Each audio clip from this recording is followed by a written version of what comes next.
Okay, hey everyone, and welcome back to the show. I'm James Peppe, and this is PepTalks. Today I'm following a story that maybe you are as well, and it's what's going on in Los Angeles with the protests and the riots and all of that that's going on over the division in our country on illegal immigration. It's really a dangerous situation, and I'm concerned about it spinning out of control, as are I'm sure a lot of you. But here's the thing I want you to remember first and foremost about what's going on out there, because this is how it relates to our broader topics here on Pep Talks. And that is the nature of extremism and how that's kind of twisting what's going on in California. You've got extremists on both sides who are itching for a fight. Make no mistake about that. When you see the reporting on TV or on your news feed or wherever you get your news, understand that there are people on both sides who are pushing the thing towards a fight. They want it to blow up. And it's a combination of different types of extremists. There are extremists certainly on the issue itself. Some people on the left whose sympathies for immigrants go to that extreme of wanting to let anybody who wants to come in here any way they can get here and to let them be. They don't need to follow the rules. They don't need to do anything. They're just poor people trying to escape persecution and have an opportunity to live in America. On the right, you got people who say, no way. And we can't allow that kind of disorder in our society where people can just come and go as they choose and not follow any rules, take away American jobs, commit crime in our communities, and on and on and on. And those people think that there is no way that we can go too far in policing that, even to the extent of going around or even breaking the law or suspending the Constitution and constitutional rights or whatever. Those are the two extremes. And those two groups are itching for a fight every chance they get on any issue. A lot of it is political correctness, but at the bottom of it all is a complete unwillingness to see middle ground, to see where there is opportunity for constructive compromise, common sense compromise that would reflect more of what regular Americans want, which is pretty simple on immigration. It's, yes, people can and should be able to come to America, but they just got to follow the rules. They got to come legally and follow the rules and so forth. That's it. That's what we should all be talking about. But those extremists want to fight. So that's the other aspect of it. In any crowd, anytime you see something going on in our country these days, a protest that brings out two sides of an explosive issue, don't be fooled. Understand that this is sort of the law of averages, if you will, that when any group of people come together, especially in these kinds of circumstances, you're going to have other people who want to take advantage of it, who want to exploit that situation. Think of them as maybe anarchists. There are lots of people on the extremes of different issues in our country who are looking for any excuse to cause trouble, any excuse to throw a Molotov cocktail, any excuse to start a fight, to provoke the police. So there are always people like that. And the mistake we sometimes make is thinking that they reflect one group or another. They don't necessarily, in this case, for example, reflect the true sentiment of the folks who are protesting on behalf of immigrants to this country. They don't necessarily represent the folks who are the anti-immigration side of this, who just strongly believe that we need to have law and order and enforce basic rules of immigration. They have their own agenda. They want the fight. They want the fire. They want the flames. They want the police shooting into the crowd. They want it. And so I would caution you to be careful about what side you take. That's one of the common threads here in Pep Talks, right? Is the way the power establishment, oftentimes in the media being a big part of that, oftentimes forces us to choose sides when one side is really not any better than the other. The extremes are the extremes. And I would urge you to resist being pulled into one side or the other. All of us have an interest in peace and stability in Los Angeles and across our country. And we ought not want to see our cities and our states and our nation turned into a police state. None of us wants that. Now, some of you might be thinking, why not? Hey, if that's what it takes to keep the peace, then so be it. Listen, you don't want it. Trust me, you do not want a police state, because sooner or later, you, your family, your friends, other innocents get caught up in that. And the excuse that states throughout history have made in times like that is, so be it. If a few innocent people have to suffer, have to become collateral damage in our effort to stamp out the bigger problem, then so be it. That's the small price to pay. And it's only small as long as you're not paying it. But you will.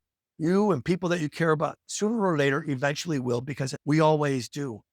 But even beyond that, it is just not what we should want in our country. It's not the way we should want things to be. And I think for most of us, it isn't the way we want it to be. We want solutions. We want political leaders who can solve these problems before they erupt. And we don't have that right now. The president wants the fight as well. Don't think for a minute that his side isn't gunning for this fight, because they know it's sort of red meat to their reactionary supporters who see nothing but blame on the far left, right? They don't want to compromise either. They see a problem in our country with radical liberals, and they think it needs to be extinguished. They think that those folks need to be sort of ground into the dust. That is un-American. That is not the way things should be. And I'll say it again, because I never want you to get the impression that my approach to these things is one-sided. It's not. The extremists on the left feel the very same way about those people on the right. And again, this sentiment is entirely un-American. We are not supposed to be at each other's throats. This is not a civil war over slavery. Yes, the issues are big and they're important, and we need to sort them out, and we need to demand more from our political leaders by way of solutions. But this is not the way.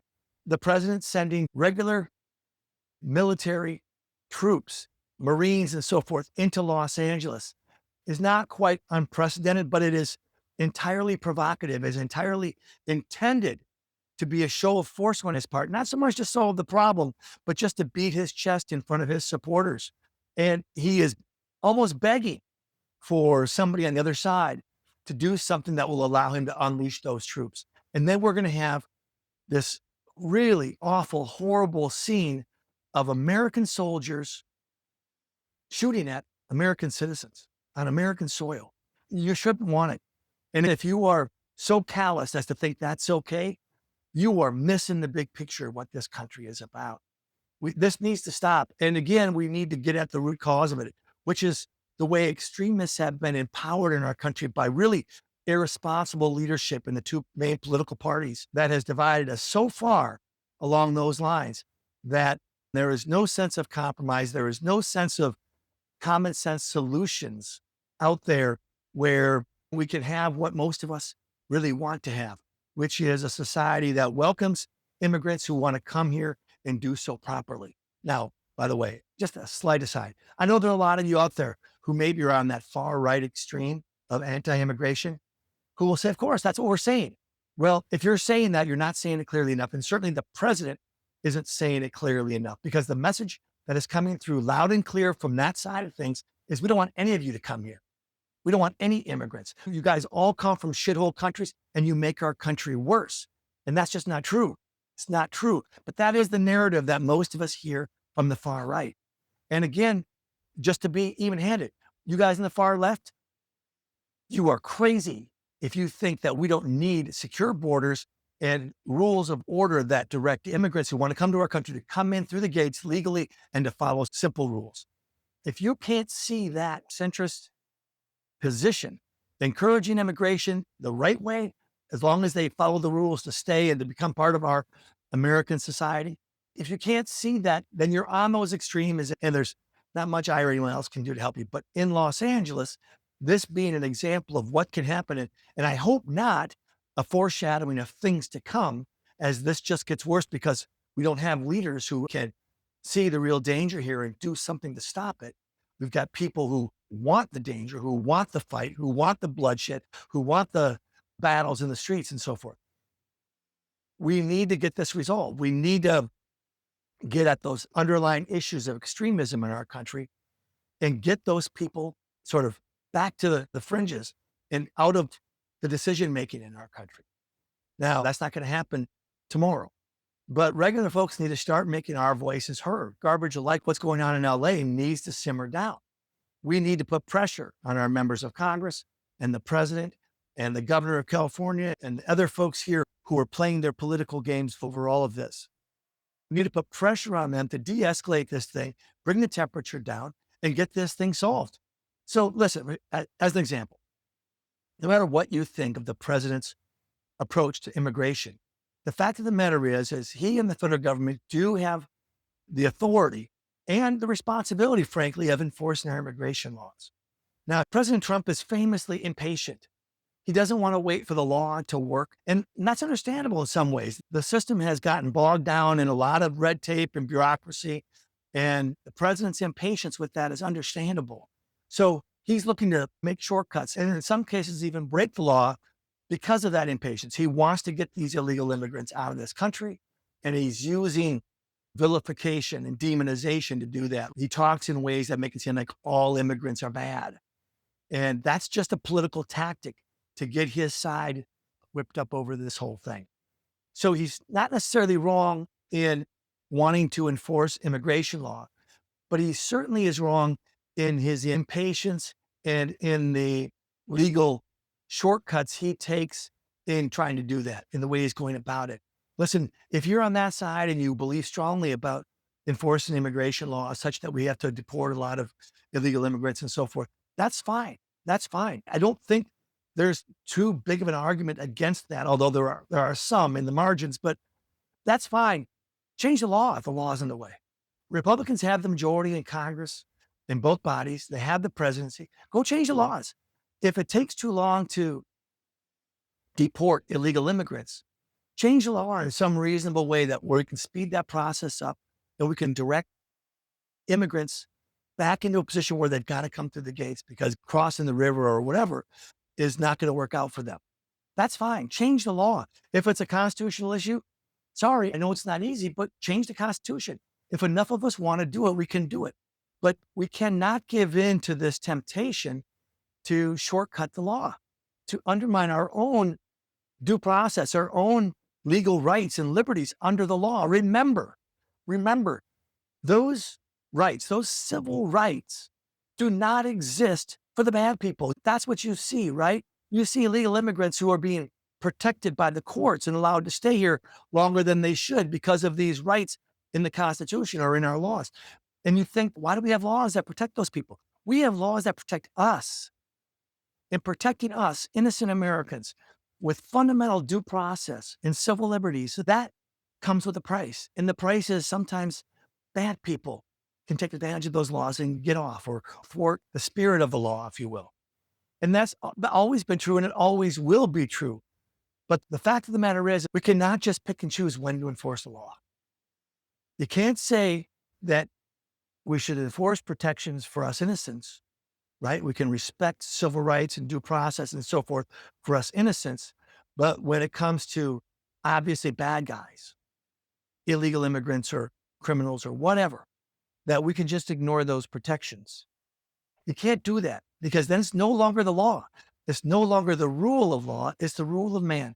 And then we depend on strong men like Donald Trump, and maybe you're fine with that, or the next president who maybe you're not fine with, right? But then we depend on them to decide who gets good treatment and who gets bad treatment. And I'm telling you again, as history is our guide, sooner or later, you're the collateral damage. And we can't have it. That is the whole point of this country. That is why it was set up. Let me digress there for a second. The protests in California over immigration, you can look at a couple of different ways.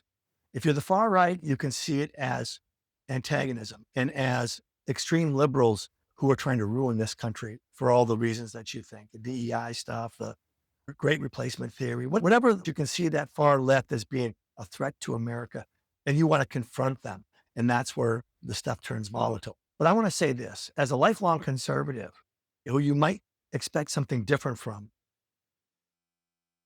stop and think about protests in America differently, protest movements. If you ask me, protesting on the streets of America is one of the most patriotic things anybody can do. Now, I'm not condoning violence. That's where it should stop. And unfortunately, again, there are always instigators who want to stir things up, who get into the middle of a crowd and turn it into something else, always. But the protest itself against whatever, against the government policy and this, that, and the other thing, whichever direction, is the most American and patriotic thing I can think of.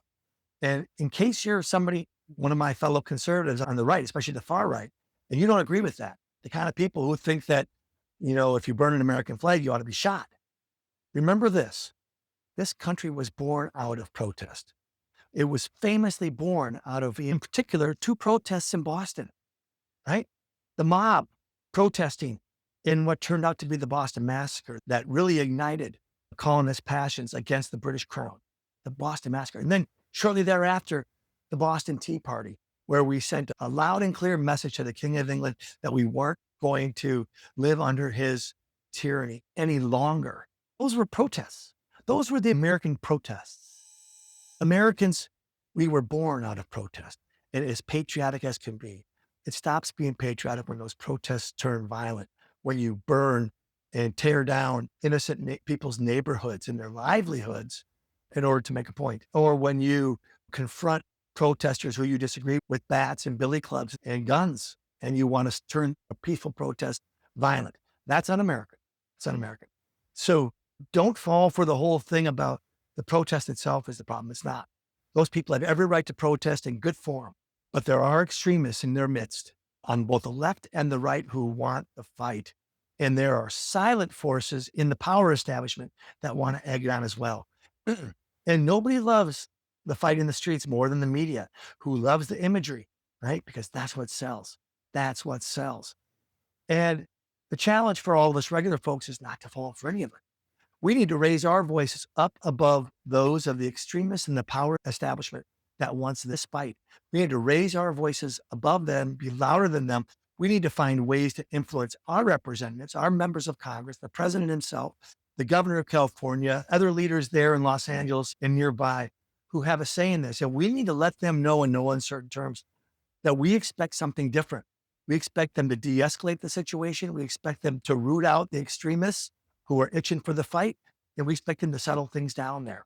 Now, there is some amount of messiness that comes in America that is maybe in a way unavoidable. So some things will happen, but the president can start right now by getting those Marines out of LA. That's a big mistake.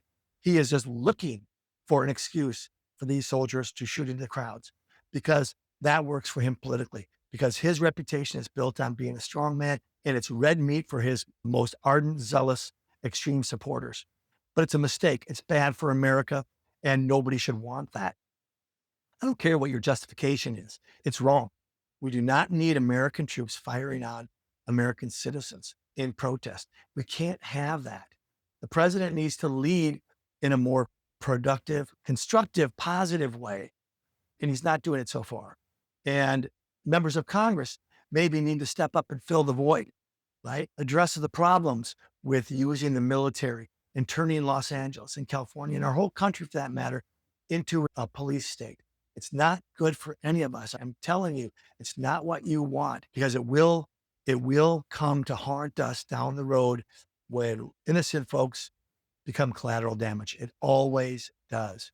So we'll follow developments in LA closely, but as I said, I'm concerned that it foreshadows bad things to come.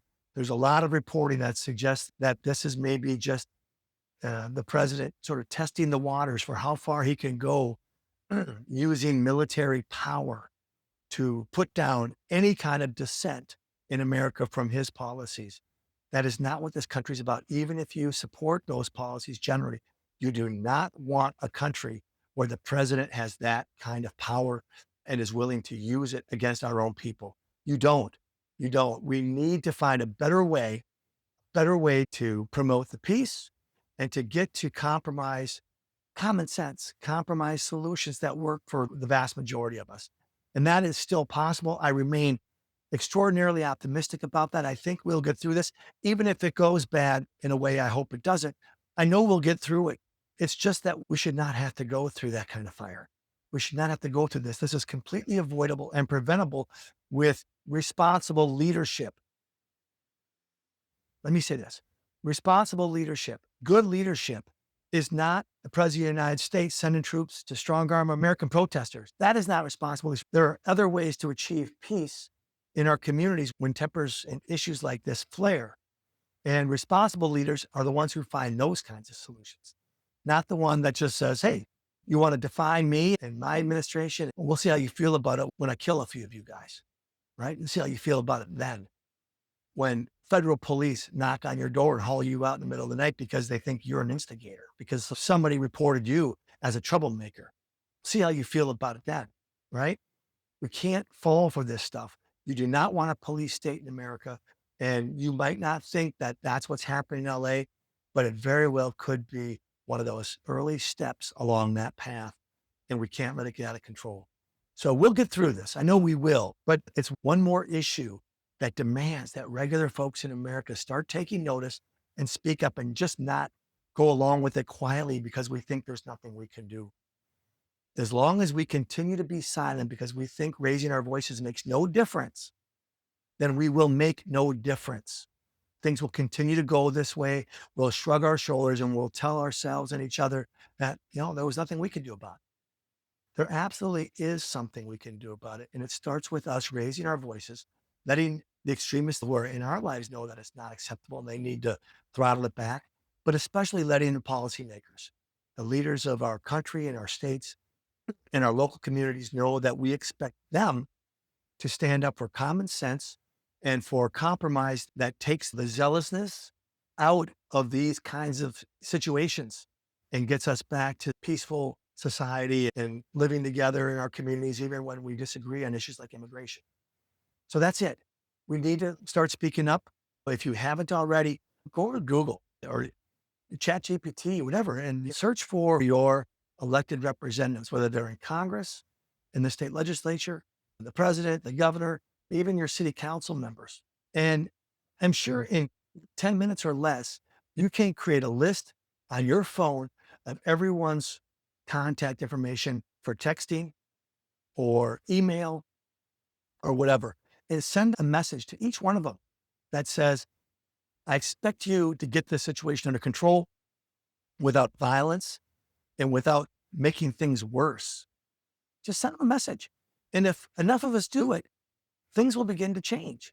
Not overnight. We got to deal with this for a while now. We got to work our way through it. We have to resist, again, the instigation of those extremists who want the fight. Remember, always remember, they want the fight.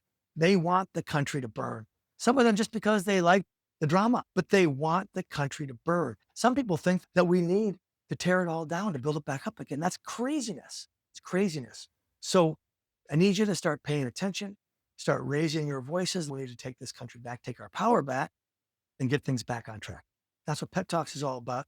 That's what we're talking about here today with respect to extremism and extremists who are pushing us to the brink of real disaster.